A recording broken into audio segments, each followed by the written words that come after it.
তো বন্ধুরা চলে এসেছে থান্ডাছড়ি অ্যাগেইন একটু আরও দেখার জন্য।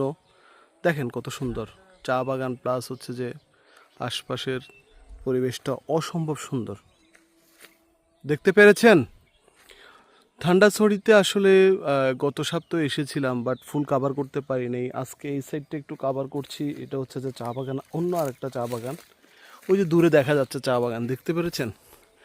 এটা একটা সুন্দর চা বাগান। সো এটা আজকে ঘুরবো এবং দেখব। আসলে দেখে শেষ করা যায় না, এক জায়গায় একবার আসলে আসলে শেষ করা যায় না, অনেক কিছু রয়েছে। সো আজকে এইটুকুই, ইনশাল্লাহ আরও ফুল আপডেট আপনাদেরকে দিব। হুম। আর এই ফাঁকে একটা সুন্দর ফুল দেখাই, ফুল দিয়ে আপনাদেরকে একটু দেখাই। দেখেছেন জঙ্গলের ফুলগুলো কত সুন্দর, অনেক সুন্দর, অনেক। এই যে দেখেছেন। থ্যাংক ইউ, ভালো থাকবেন সবাই।